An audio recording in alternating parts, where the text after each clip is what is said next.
Hello guys and welcome back again sa ating YouTube channel. Before anything else, sabi ganun. Wow. Lagay mo tayo ng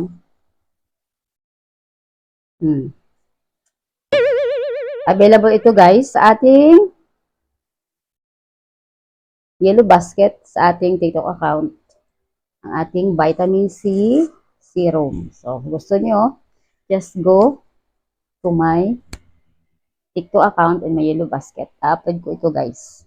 So, ito ay serum. Ganda sa ating lips. Ayan.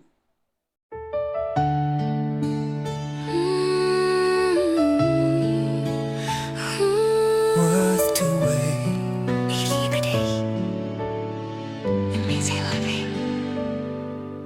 Ten long years I held on tight. Every prayer whispered through the night. Distance tried, but love stayed strong. Can't Lord, come. Hello! So, we continue sa ating topic about wedding in Hong Kong. So, share ko dito guys yung aming experience. So, experience, ibig sabihin naranasan namin. So, nasa part 5 na ba tayo? So, random na lang. Random na lang yung ating video guys. So, share ko lang yung experience namin. So, ngayon, sa video na to, i-share ko sa inyo guys kung paano mag-report ng ating marriage certificate, wedding in Hong Kong sa ating sa High Court. Ano ba yung dadalhin natin sa High Court guys? So, kung kinasal na kayo sa Hong Kong, specific guys sa Hong Kong, so after ng wedding nyo, mag-report na kayo agad-agad sa High Court. Ayan. So, kung hindi naman tawag ito, kung hindi naman foreigner yung inyong mga partners, hindi naman siguro pareho kayo na Filipino magpakasal doon, no? Kasi very naman yun na pareho kayong Filipino magpapakasal sa Hong Kong. So most naman talaga nagpapakasal doon ay may partners, may mga partners na foreigner kasi mas madali, mas cheaper and mas easy yung process at walang maraming requirements na hinihingi. So, okay, doon na tayo. Punta na tayo doon sa paano mag-report ng ating marriage certificate sa High Court.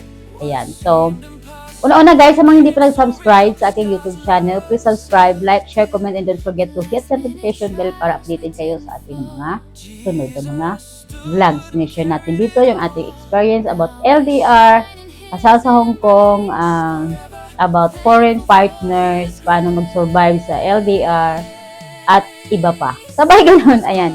So, okay.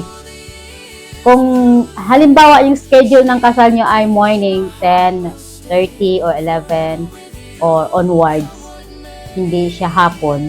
So, kayang-kaya nyo pa guys mag-report ng inyong marriage certificate o yung inyong marriage documents sa High Court. Ayan. Ang dadalhin nyo lang guys ay marriage certificate lang.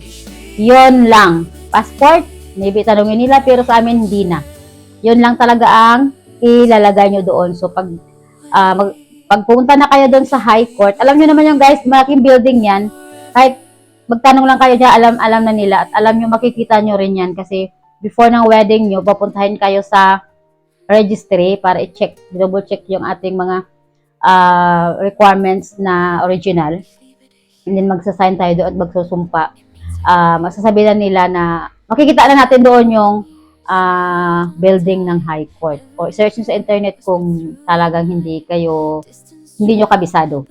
So, pero madali lang siya hanapin guys. So, dadalhin yung inyong marriage certificate. Ang tanong, pagkatapos ba ng kasal mo, kukuha agad yung birth. Kukuha ba agad yung inyong marriage certificate? Yes.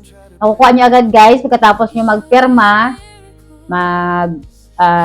mag-exchange ng ring. So, magpipirma na kayo, tapos, yun na, tapos bibigay na nila sa inyo yung inyong marriage certificate. So, ito guys, ito yung mali namin guys, hindi kami humingi ng dalawa. Kasi dapat, hindi kami aware na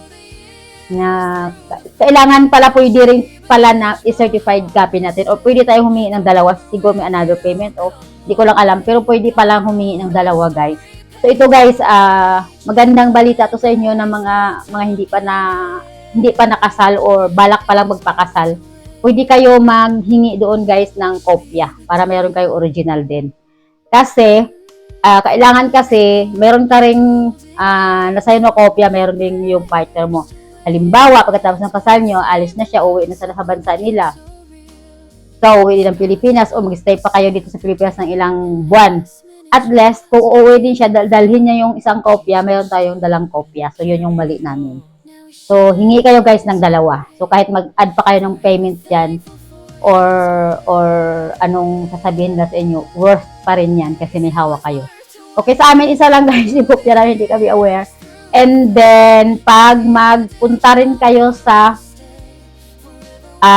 tawag dito, sa high court, ayun, kukuha kayo ng number, pipila kayo. Magtanong lang kayo sa guard guy kasi yung mga sa guard doon sa mga public naman na mga Chinese, alam naman nila guys mag-English. So, huwag kayo matakot. Alam nila na pag may partner ka na foreigner o ibang lahi, alam na nila yan guys, magre-report kayo doon sa high court. Ayan. So, tanong lang kayo doon, kuha kayo number, then wait lang kayo sa screen ng ng inyong number, and then prepare lang kayo ng payment. Yan lang.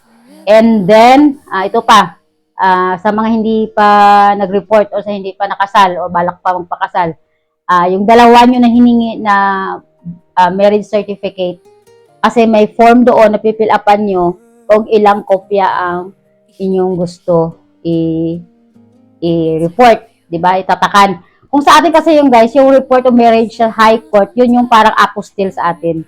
So, it means, pag pumunta ka na ng high court, doon sa Hong Kong, it means ay valid na yung inyong kasal sa bansa sa bansa ng inyong partners. Pero hindi yan siya valid. Valid naman, pero kumbaga, hindi siya yung naka-apostle pa sa atin. So, kaya nga kailangan natin mag-report din sa Philippine Embassy. Ayan. So, ito. High court guys, ito ay parang translate natin sa atin dito sa Pilipinas, ito ay parang naka-apostle na or naka-legalize na, ganun. Kung baga, all-in-one na siya. Valid na siya dalhin sa bansa nila at i-report sa kanilang registry or registrar o marriage registry. Yun, ganun. Tama ba explanation ko? And then, may fill upan kayo doon kung ilang kopya yung gusto nyo hingin. So, kung dalawa yung kopya na hiningi nyo doon sa marriage registry, yung kinasal kayo na dalawang kopya ang hiningi nyo, dalawa yung i-handle nyo doon sa window na, kailangan namin ng dalawang kopya. Ayan, yun din yung mali namin. Kasi nung pagkatapos na namin na-realize namin, paano yun? Kasi dadalhin niya nga sa kanila kasi magre-report siya doon. Yun, paano yun sa akin? Yun, doon namin na-realize, kailangan pala dalawa, guys. So, kung isa lang yung ating hiningi, okay lang naman yun. Mag-scan copy na lang tayo kasi okay naman yun. Pero much better talaga na mayroon din tayo original, no? Okay, so yun lang, guys. Mag-wait lang tayo ng 2 days. Tapos, babalikan natin, makukuha na natin yung ating papel sa high court. Kukuha ka ulit ng number, tapos tawagin ulit, tapos i-handle nila sa inyo yung inyong marriage certificate na nakatatak na sa likod. So, yun lang guys, kadali. And then, sa next natin na video, isi-share ko sa inyo guys, ano naman yung kailangan natin as Filipino, dito yung aking mic, as Filipino na mag-report sa Philippine Embassy or sa Philippine Consulate. Ayan, so, nasa sa inyo naman yan guys kung gusto nyo mag-report. So, in my next videos, isi-share ko sa inyo, ano ba yung view ko sa reporting of marriage. Kailangan ko ba mag-report o ayaw ko ba mag-report or need ba mag-report. Ayan, so ito yung ating tatalakayin in the next video. Ayan, thank you so much for watching, and kung meron kayong gusto itanong, mayroong clarification, mayroong suggestion, just comment below and in the comment section down below. Ayan, baliktad. Bye!